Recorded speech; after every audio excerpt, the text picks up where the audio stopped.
Cubism was pioneered by Picasso and Georges Braque and was the most influential art movement of the 20th century.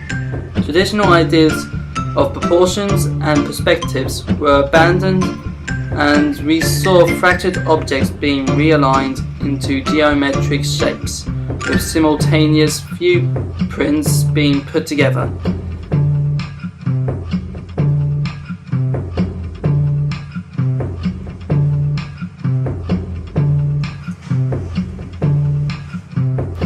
A primary influence that led to Cubism was the representation of three-dimensional form in the late works of Cézanne.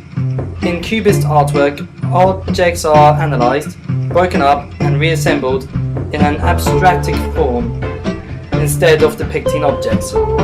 John Berger writes, the metaphorical model of Cubism is the diagram being a visible symbolic representation of invisible processes.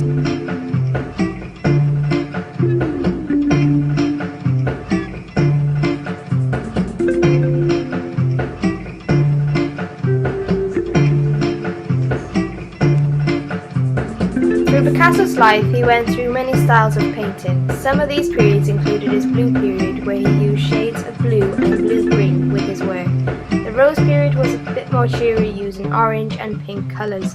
But Picasso is most famous for his Cubist work. Picasso, with Georges Braque, developed an analytic style of Cubism, which used brownish and natural colours. He analysed objects in terms of shape.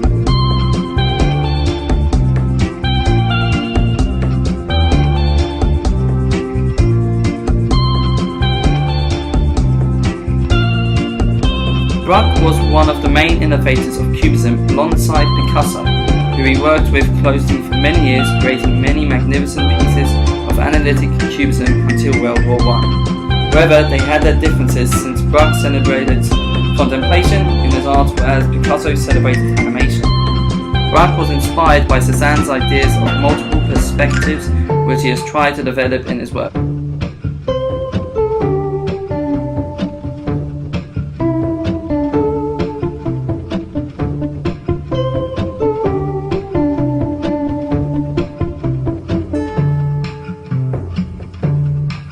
Francis Kupka was born on September the 23rd, 1871 and died June the 24th, 1957. He was a Czech painter and a graphic artist. He was a pioneer and co-founder of the early abstract art movement and Orphic Cubism. Kupka had a strong interest in colour